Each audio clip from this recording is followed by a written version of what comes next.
Um,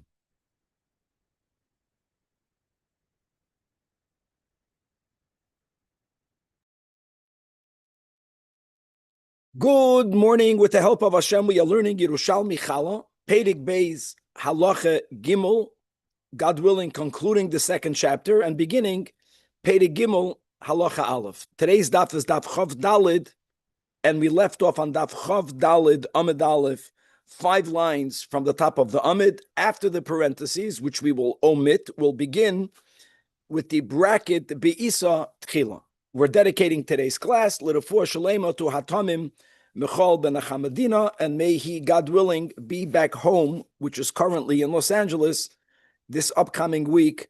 Amen. So here's where we're at. We had already in the previous chapter a Mishnah that quoted what we'll call the opinion of the Chachamim, the majority opinion, that when it comes to separating Chala, we do not separate Chala even min hatohoid al hatame, as we explained, because since there is a rule of min hamukaf, in addition, compounded with the detail that we learned yesterday, that in most cases, min hamukaf, that you have to separate truma, which includes chala, from the item in its close proximity. In other words, the truma or the chala has to be removed while it is in close proximity with all the other that becomes fixed by its separation. Min hamukaf has to be, let's say like this, generally, legally touching. But legally touching doesn't mean physically touching in most cases, because the house itself combines. The house is mitzaref. But when it comes to mentara, based on the premise that even chulin, aside of the fact that it's going to come to making chala tameya, but in Eretz Yisrael, we do not proliferate tuma. And therefore, we don't want to take something that's tied and make it tameh. A person doesn't want for a dough, in our case, that's tameya, to have any physical contact with dough that's tohira. Because of that, the home no longer is mitzaref. And therefore, the ideal of min hamukav would be that they would actually touch one the other. So the Chachamim say, so therefore, don't separate chala min hatoid alatami. Then we had in our Mishnah, in Halacha Gimel, the opinion of Rabbi Eliezer, that gives what I'll call now the bridge system, without going back into the details, which if someone is learned and they know what they're doing, they can actually physically connect the two doughs with a bridge, place the chala for both on the bridge. Notes physically, the chala is touching something that's touching the dough that's tummy, that's touching the dough that's tahar, and legally and halachically, not the bridge, certainly not the chala. The chala will not become tummy. Regarding the bridge, which is made out of dough less than the amount of a kazayis, that's subject really to the machlokes rishonim, whether the rule of tumas echolin, which only begins from I take kibetza, I said kazayis, I stand corrected, from a kibetza or more. According to some, it doesn't even acquire tuma. So if the bridge was made out of a piece of dough, min hado tohoira, it itself does not acquire tuma. And even according to the many rishonim that hold that to acquire tuma, oichelin requires no matter how little it is. Eloma, the din of a kibetza is that it does not impart tuma only if it has the size of a kibetza. Zoichet, okay, at least you minimized what became tamei, even though the bridge itself, let's go, becomes tamei, it's not in the size of a kibetza, it does not impart tuma, and therefore the chala remains tohira. This is what we learned up until now. What we will have basically until the end of this Perek is, let's review that in the Mishnah in Trumais, it's gavaldik, everything works, there's no contradiction. We have the same exact topic that the Chachamim hold, that you should not be toirim from produce that's tohar, for produce that's tamei, for the same fear, because of min hamukaf, and you might proliferate tuma. And Rabbi Eliezer says in the Mishnah that you are allowed to be mafresh truma min hatohira al hatameya, which is better for the kohen. What we're going to have now, divrei Torah, I don't remember having this in Masechtas Trumos. Could we had it? But we're going to have a whole daf over here that's going to quote a braisa that will really limit the sheet of Rabbi Eliezer by Truma. And the braisa will say that where does Rabbi Eliezer hold that you could be mafresh Truma min hatohoira ala temeya, only when it comes to lach. Only when it comes now. Lach either means moist foods, even foods, but if they're moist, it's lach. Or lach means actual liquids. That will be a big part of today's daf machlekes amoyroyim, how to understand the sheet of Rabbi Eliezer. But in both cases, not by challah. By challah, clearly Rabbi Eliezer allows, and therefore I would say he promotes one being mafresh challah from a dough that's tohoira, not only for itself, but also for a dough that's tameya by making the bridge. When it comes to truma, even though the Mishnah is general, the Mishnah says that Rabbi Eliezer says that you are toirim min atoir ala tamei, the Braisa limits it only to where there's moisture or liquid, and we're going to go into what's the difference and what does it mean moist. That will be the whole daf basically today until the end of this chapter. We're starting, God willing, today, the new Perek, the new chapter, Perek Gimel. Perek Gimel will begin, whether we'll learn the whole Mishnah or part of the Mishnah, at least we'll begin the Mishnah, God willing. A dough, let's go back to Trumais. What did we learn by Trumais? That from when produce is called tevel, then one may not even eat it achilas aray. Achilas aray means to snack, and more about how do you define aray, snack, versus achilas keva, a proper meal. We're going to actually have that soon in our Gemara, even though we learned about it in the past. I'm just going to quote these words. Aray keva. So like this, flour, even if you're having a su'udas keva, you should see a doctor for that. But if a guy is having a meal, no problem. No challah was removed. It's not even tevel. It's not even a dough. From when you begin making a dough, midrabanan, even though the actual time in which, now Yechayev Challah did not happen yet, you should not have achilas keva, but you can have achilas aray. This is mamash practical. In other words, when you have someone making in your kitchen, if you're making a dough, prior to a certain point, if you want to snack off to what bracha do you make on dough? So either you make a shahakol, let's go with that. No problem. Achilas aray. The Mishnah will discuss, okay, what is the moment in which we say, this dough is completed, and we're going to differentiate whether it's flour from wheat, whether it's flour from barley. At some point, when the dough, is a completed dough, it's very similar to trumas. When there's the gemar malacha, now it's banafai tevel. We use the same word. Now, prior to removing of challah, you may not even have achilas aray. That's going to be more or less the opening of the third chapter. Without any further ado, chavre, let's go again. Daf Chav Daled, Daf Kad, Chav Daled Sifrei Torah, right? 24 books in Tanakh. And we are omitting the parentheses. We're going to use the version of the brackets. The Isa Tchila. Again, we're coming back. First, Machlekes Tanoim. In the first chapter, the Chachamim say, don't separate from a dough that's tohoira challah for a dough that has in it that is already tamei. And we explained the reason for that is because there's a lachatchila dika halacha by truma, also by challah, that challah has to be removed min hamukav, which means the item separated has to be in close proximity to the items for which you're separating it for. And in our case, not only close proximity, but as the Gemara explained, we learned that yesterday, it has to actually touch. Now, what will happen if they touch? The dough that's tamei will be metame the dough that's tahor. Now, by the way, people can say, so what? There are two so whats. First of all, well, that will lead to now the challah being removed, being tamei or tameya. We don't want for challah to be tamei. I also want to just say that in Eretz Yisrael, people were careful not to make chulin tameim, even if it's not going to lead to have truma tameya or challah tameya. We don't want to proliferate tuma be'eretz Yisrael. Parenthetically, b'hashgacha pratis, for those of us that are learning 3 chapters of Rambam, we are today, I think, is the 8th of Elul Tavshin Peivav. So we're learning Sefer Tara. We just began that Shabbos, right? The second Perek of the 3 Parakim was our whatever. We began Tara Shabbos, that I remember. I think it was the first 2 chapters.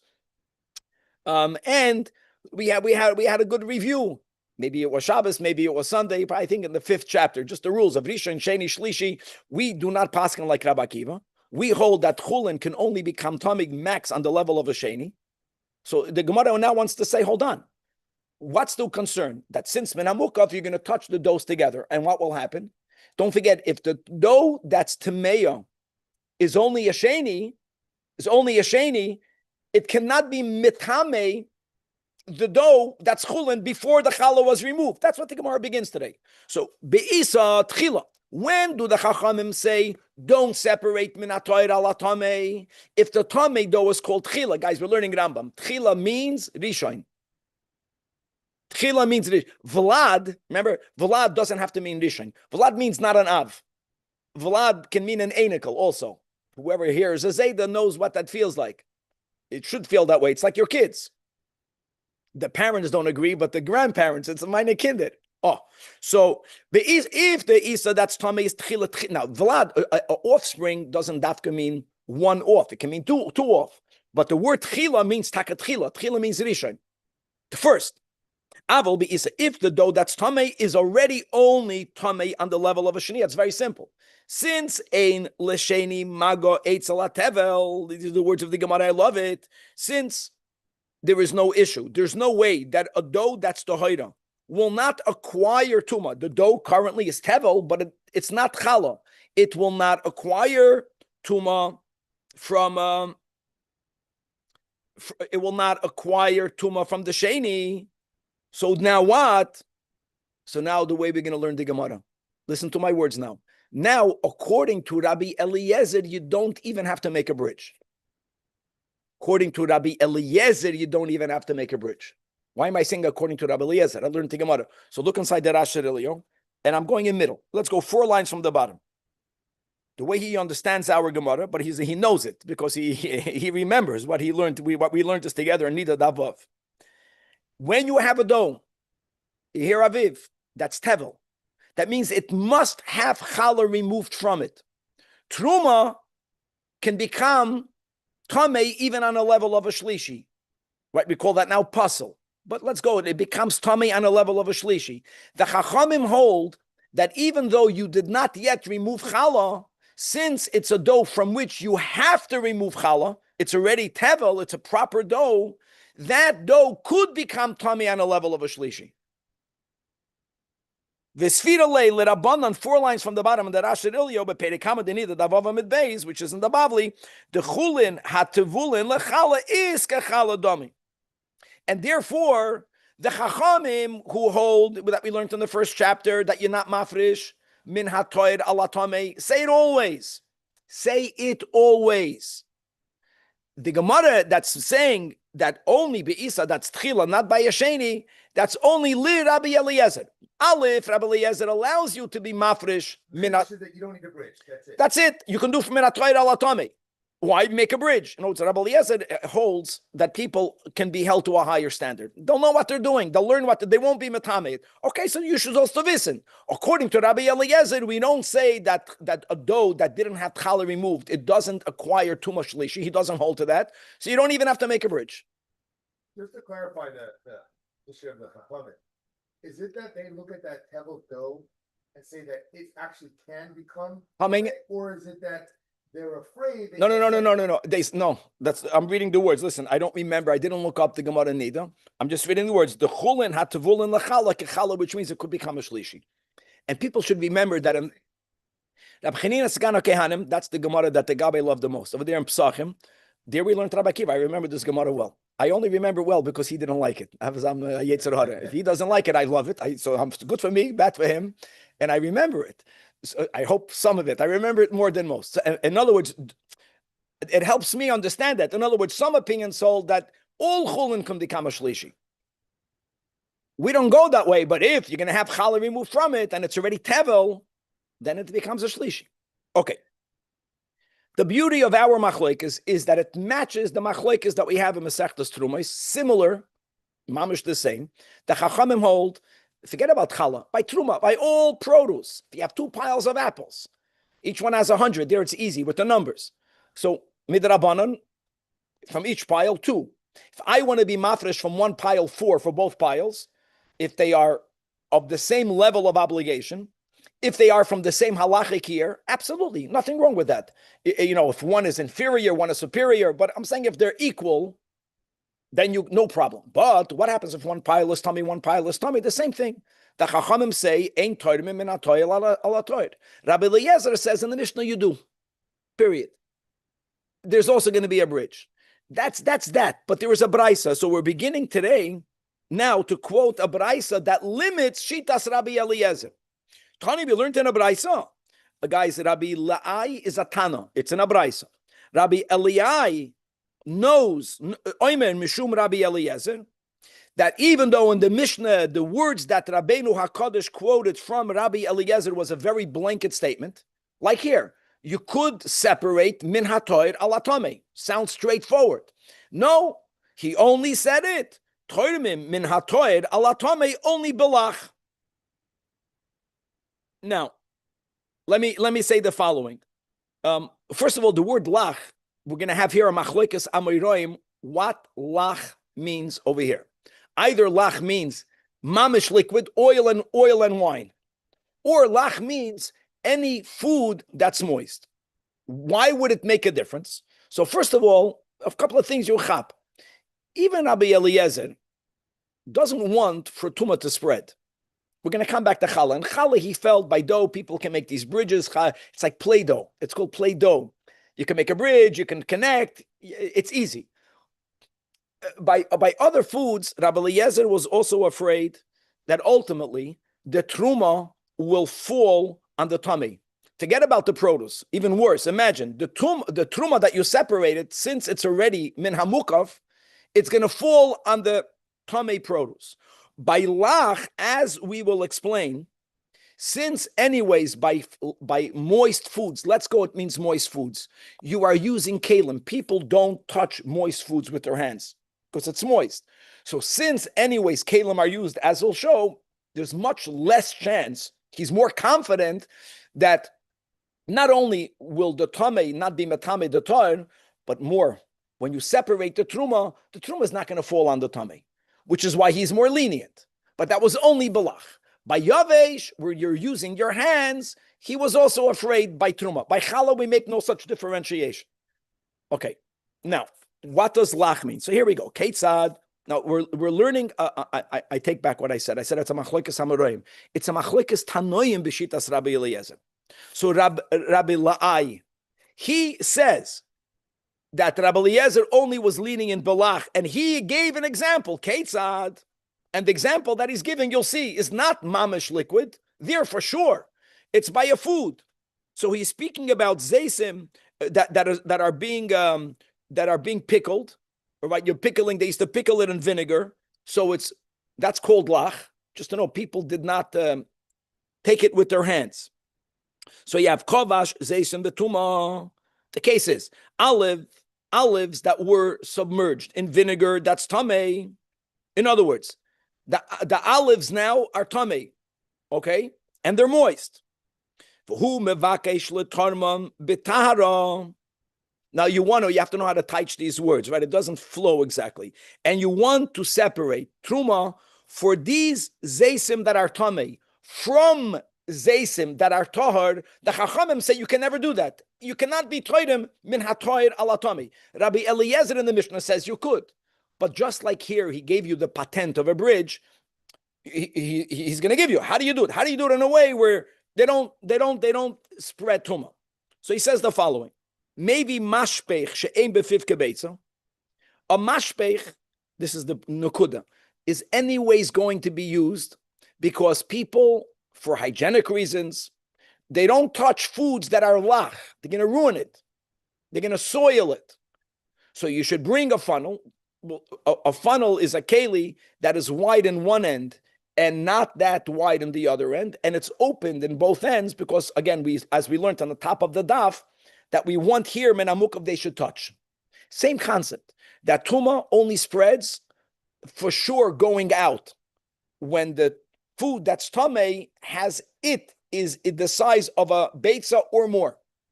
Zaysim, whatever, it's a half of an egg or a third of an egg, it's not a kibetza. By the way, two olives touching each other don't make up a kibetza. They're not one unit. What we want is to minimize the spread of tumah. So I need for the tahar pile of olives and the tummy to touch. How will they touch? Very simple. He's giving you an example. Use a mashpech. Now, really, just for the record, even if you don't have a funnel that has a narrow end, even if there are 20 olives from the tahor touching the tamei, only those 20 become tamei. They'll never pass it on because each olive is less than a kibetza. But we want to minimize it. This is just minimize. In a mashpech, in the narrow edge, you could, maybe one olive will clog it. You don't want for there to be movement up and down. Maybe 2 olives. Okay.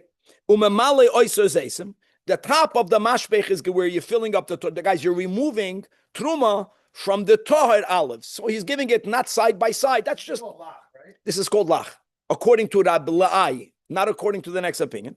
And v'noisni al pi chavis, put it on top of the mouth of the barrel that's filled with tamei olives. In other words, so what happened, Aviv? It's very simple. What happened was, don't forget, the olives, let's go with the Rishonim that hold that oichel, I'm going in the most chamur, oichel acquires tuma no matter how little it is. In other words, even though we don't want to proliferate tuma, it's worth it.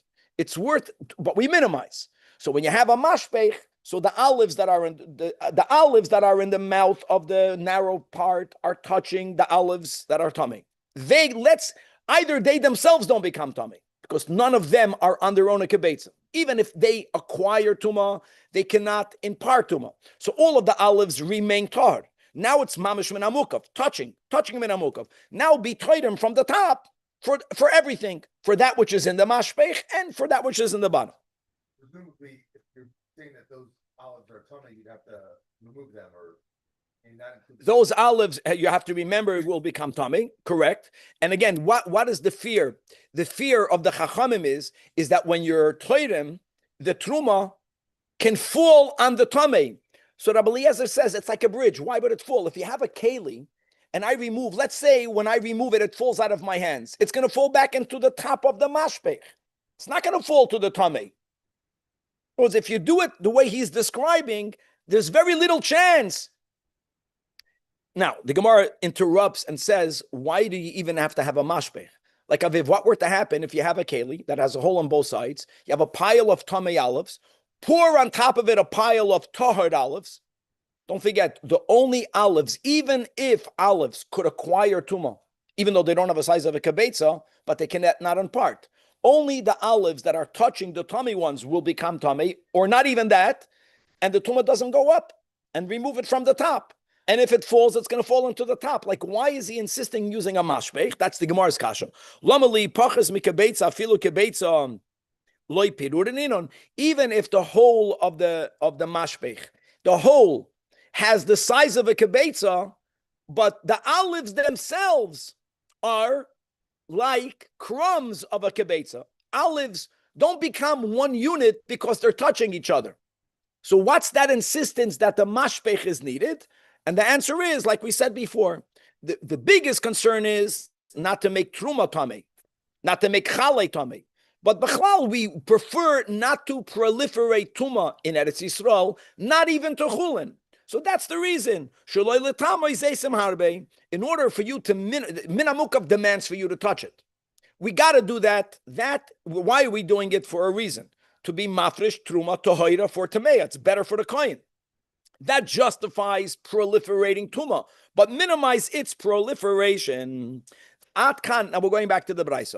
So Rabbi La'ai says that Rabbi Eliezer, who is more lenient, only belach, but lach doesn't only mean liquids. Lach means even moist solids, which are normally handled in kalim. So since there's a keli, like I explained, even if the truma falls back in, it's going to fall into the keli. And the keli has in its top only olives that are tohira. Amrullah, the Chachamim tells Rabbi Le'ai, no, that's not what Rabbi Eliezer meant in the Braisa. That ein lo chakori lach ele yain v'shamim bulvad. Okay. In other words, by truma, Rabbi Eliezer is similar to here, but he's a bit more afraid. Okay? By the dough, he was not afraid. Not only by oichlin is he afraid that the truma might become tamei. Don't do that. Even in the case that we mentioned, Rabbi Eliezer is moide to the chachamim that don't separate truma min atoir ala tamei. He said lach. Yeah, what he meant with lach, like as Tanoim b'shitas Rabbi Eliezer, is only when it's takalach, liquid. And now ketzad hey chavida daf chav dalod amid beis. So the Gemara is going to give you the Braisa. We'll give you two examples where Rabbi Eliezer holds you could be mafresh min hatohoid alatom. I have a problem. You know what my problem is? Remember this. Everything that we said about a kibetza and less than a kibetza does not impart. That's by food. By liquid, the liquid is viewed as one unit. If the liquid in this keli is 1 unit. So if something tamei touches liquid that's tahor, what becomes tamei? The whole keli. So it sounds like almost somehow. So how can you? And we explained that min hamukaf means not enough that it's in close proximity, not enough that it's in the same house and the bias is mitzaref. Since you don't want them to touch, they have to physically touch. So how is it even possible? Oh, so the Gemara gives two examples. Everything will become tummy. Very good. So one example will be koira achas l'shtei boides. If a single beam, now we are beginning with olives, and the same thing will be by wine. The same thing will be in wine. Let's begin with olives. Olives go through a process. First, they soak in that bag until they become a little bit softer. You press them at first. You bring them under the beam. So halachically, the olives in this sack that was pressed by the same beam, even though you went for 20 minutes, you opened up one derech, it's like in our mikvah, for the olives to go into one boir. And then you close that and you opened up another boir. Since they were pressed under the same kaira, they are considered vis-a-vis the law of min hamukav together. So they're physically apart, and they're called min hamukav because one kaira was used even though the oil went into two boiras. Okay. Or option number two, you use two beams that went into one hole. This makes absolutely no sense. You use two beams. If you use two beams that went into one hole, my dear, I don't care if some of it is tamei, some of it is tar. The tamei will be metame the tar. What are you doing? Everything became tamei now. So the Gemara right away interrupts. It was the first hechetimsa was good to know. Now you know halachically how it works. Even though it's taka physically in two bairais, since you used one kaida, it's considered connected. Let me use the words. It's considered one unit. So unlike olives, unlike davar, unlike salads, where you have this halacha that tumas eichalin minimally is not imparted if it's less than a kibetza, it doesn't, by liquids, it doesn't work that way. Everything in one keli is one unit. Ein kulei tamei, that's a rhetorical question. Of course it's all tamei. So the Gemara explains the meaning of the second example. Rab Hila b'shem Rabbi Yasa tiftoir farenfer shehoya bedatoi la asoison tfisa achas. When it says two koiros leboir echad, even if you use two koiros, if your initial kavana was for all of the olives that you're pressing right now, your intent was that they should go into one boir. Even if later you changed your mind, the nimlach va'asan shtei tefisos, and then it turned out that one tefisa, one boir, remained tar, and the other one became tamei. Look at the power of intent.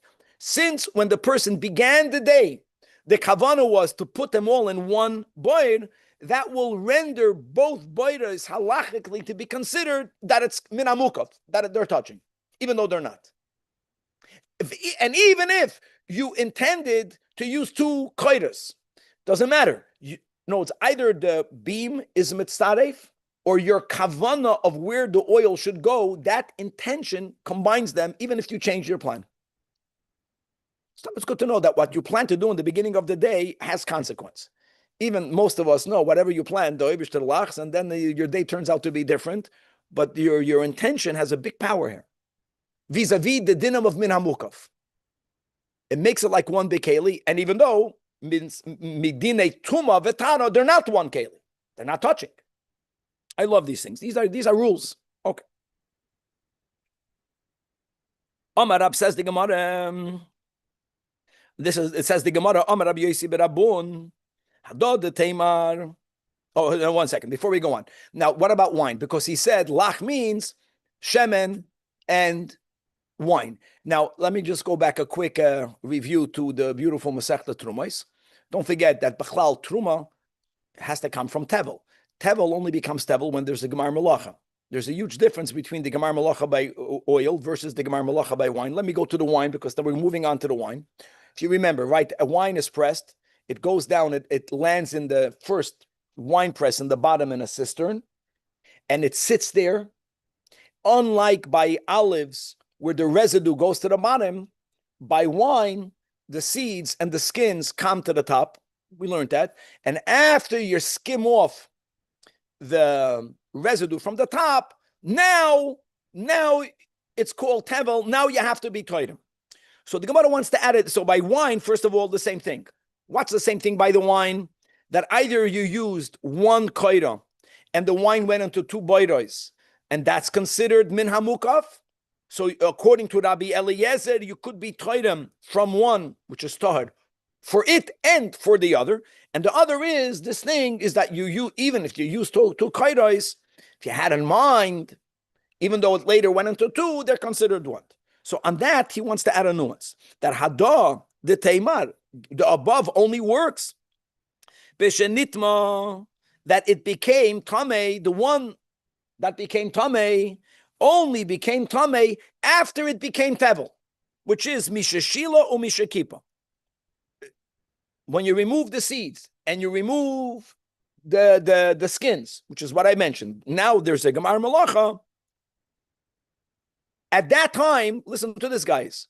In other words, we're talking about the one cistern that is tahir right now. The other one, the wine became tamei. We need for it to have been tahir when it was chayiv to have truma removed from it. So then, since your intention was it should have been in one board, and also halachically they were of the same status, for a moment, even though now it became tamei, they're considered connected enough. B'negei the din of min hamukaf. Shekfar nira l'toyrim b'tahara. All right, and that's when halachically we consider them to be one unit. But avalim nitma actually shila actually kipam. Right, you intended everything should go into one cistern. Turned out that you didn't do it that way. Fine, that's fine. But the one that went into the cistern to the left that became tamei, if it became tamei first, because some tamei person touched it, whatever, a sheretz fell into it, horrible. Gives flavor to the wine. No one knows. Who knows what? So it became tamei prior to it becoming tevel. That means that when it became biblically obligated and having truma removed from it, it was already tamei. Tahor and tamei are dissimilar. They cannot be considered halachically one unit. I love this. Then Rabbi Eliezer will not allow you to do it. Why not? Because of min hamukaf. You had in mind to put them in the same board. The fact that they were of different legal statuses, that breaks your kavanah. It breaks it of being one unit. All these details of that. Okay. So now we have all of these opinions. What's the halach? So there's a machlokes, it's 2 against 2. There are 2 amiroim that paskin like Rabbi Eliezer, 2 amiroim that paskin like the Chachamim. We're speaking about the big question, not only about challah. Could you be toirim min hatoir ala tamei or not? We got it already that we limit it by solids, by truma. So Rab Tav, we don't have we're not talking about whether we hold like by or that the Chachamim. No. This is the big question. Whatever Rabbi Eliezer means, by truma, do we paskin like him or not? So Rab Tavi, in the name of Rabbi Yoshia, in the name of Rabbi Yanai, so we're going to go with B'Shem Rabbi Yanai, halachi ke Rabbi Eliezer, which is more lenient. Amazing, huh? You see how Rabbi Eliezer is shamute. He's Beishamai. It always works that way. But since he relied on people being more careful. So on one hand, your people have to be more careful. On the other hand, because of people being more careful, more things could be done in a proper way. In our case, it's a good thing. So you'll have more truma tohira. You'll have more challah tohira. Rabbi Yitzchak bar Nachman b'shem Rab Hoishaya. Don't confuse Yoishaya, Hoishaya. This is the second Amoira. Also, Paskins like it. It's a big chiddush, I want to tell you. Because first of all, Chachamim, Das Rabbim. Second of all, Bechlal there's a rule. Rabbi Eliezer Shamutehi, the Gemara says many times. Either it means he is a Talmud of Beishamai, and Beishamai b'makim b'silal is ain't a Mishnah. It's like, wow. Or Shamute means that he was put into a band, the whole story in the Gemara, and because of that he was put into a chedim even after he passed away. It's a big thing that we should paskin like Rabbi Eliezer. That's the chiddush. On the other side, what's the other side? Rab Huna b'shem Rab Chanina ein halachi ki Rabbi Eliezer. Rabbi Yosi b'Rabun b'shem Shmuel. That's our okay. Rabbi Yehuda. That's for people that are still in the Talmud Bavli. We're already out of that. Shmuel is the big man over here, right? Rav and Shmuel again. Ein halachi ki Rabbi Eliezer. You may never. In other words, Danny, I don't care about what he meant. What does lach mean? You may never be toirem min atoir alatomi. By the way, it includes our question also. You may never be mafresh chala from an isa tohira for an isa temeya. Reverse for sure not, because then why chutzpah? You're giving inferior to the coin. That may never be done. Now, I just want to make it clear. This is good to wait. That when the Gemara quotes this, where did they make these statements? In the Beis Medrash, and there was a huge difference. Even a Rav who's in the learning giving a psak versus if something actually, if a maisa happened, there was a real live shaila, and they came to the Rav. What they say in the Beis Medrash doesn't necessarily have to reflect what they would say when they paskin. And if we know that an Amoira gave a psak in what we call maisa Rav in an actual case, that has more weight than that which was said in the theoretical learning. And this is a very important klal in how we extrapolate halacha from the Gemara. So says the Gemara, they came also uvda kumei ravimi, and they wanted to know what to do. This happened pre-facto. In other words, someone had tahor and tamei, and they wanted, the guy, I'm giving to the kohen. I fargin, I would rather give the kohen more truma tahora, but I don't know if I'm allowed to do it. So he asked him what to do, and he told him, I don't know, but he explained to him why he doesn't know. And his words were, Tarte kol kavar terei inun. It's 2 against 2. Two against 2 is Rabbi Yanai and Rabbi Hoshaya. Say like Rabbi Eliezer. Rabbi Chanina, b'shem Shmuel says, Ein halacha ki Rabbi Eliezer. So I don't know what to tell you.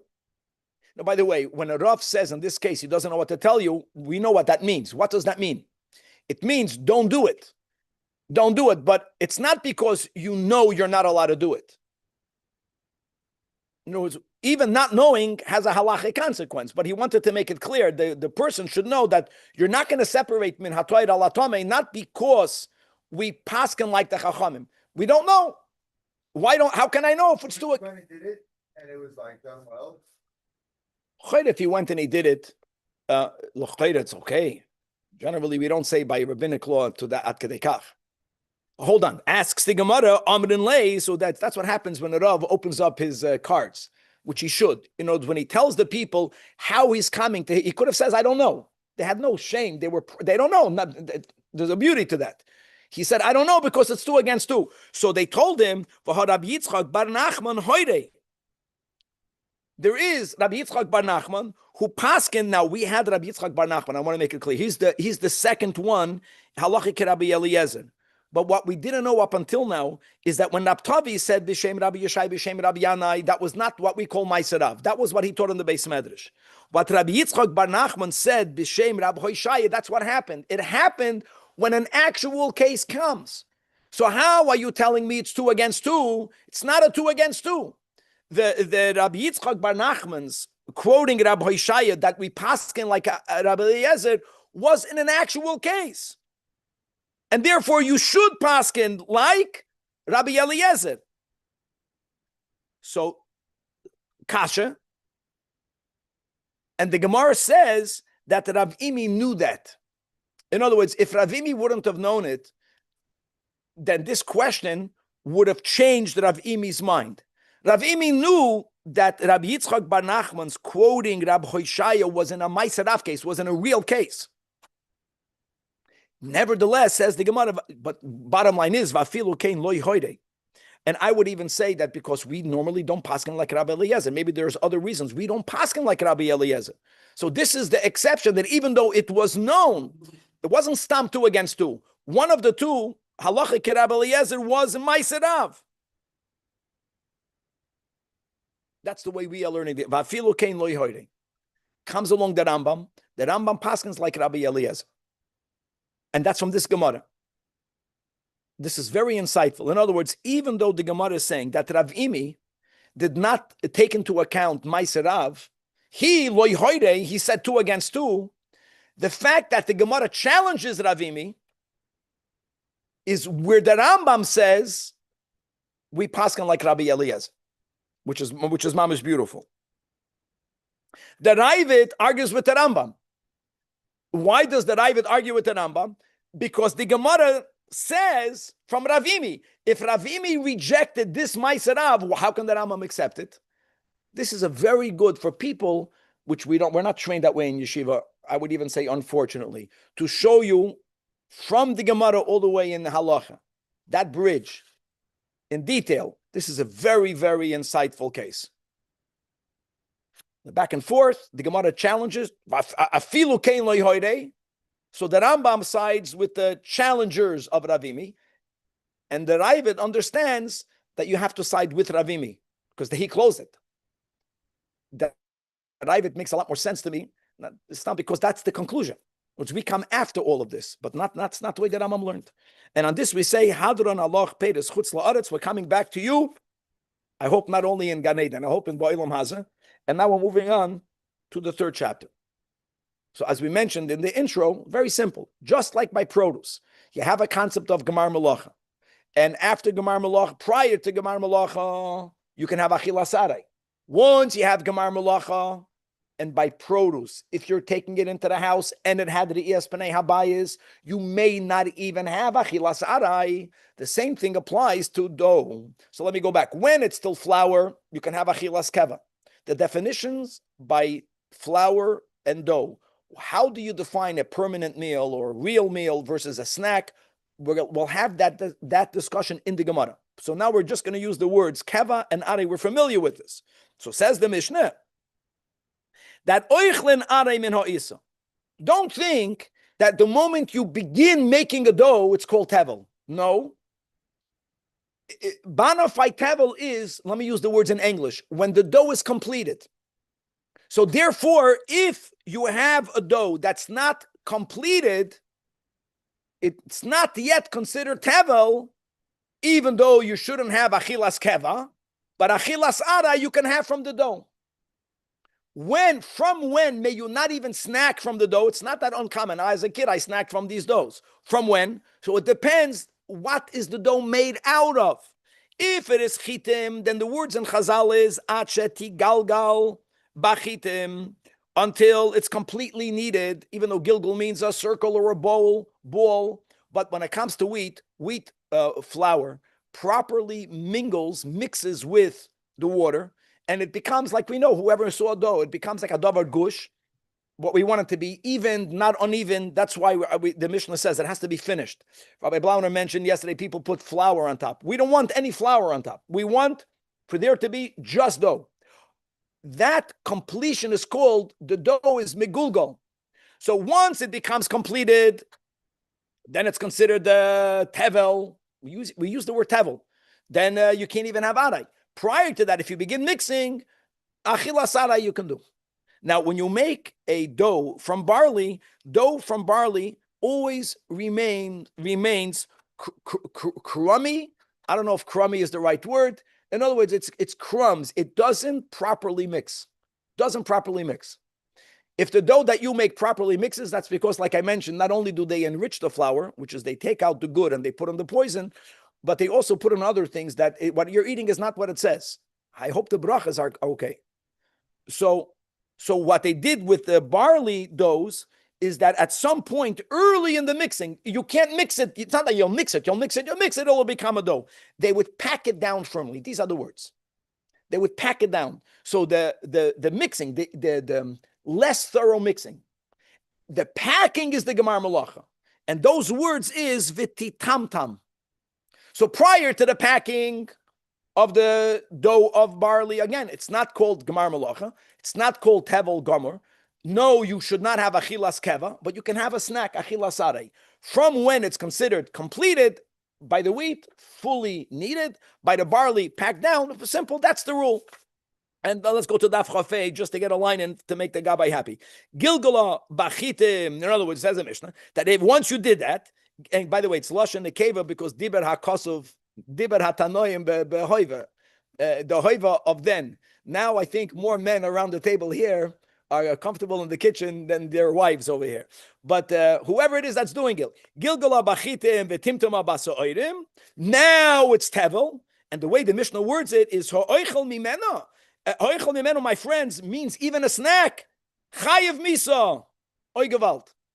Now, just to make it clear, obviously the Mishnah is speaking about Be'eretz Yisrael, just for the record. We're speaking about where there was a chiyuv to be mafresh challah midorais. Of course, we are mafresh challah even in LA, but that whole obligation to begin with is a midrabanan. You can't say the words chayev misa, but we'll stop over here. Dafka not to finish the Mishnah. It's everything the Rabbi likes, and God willing to be continued.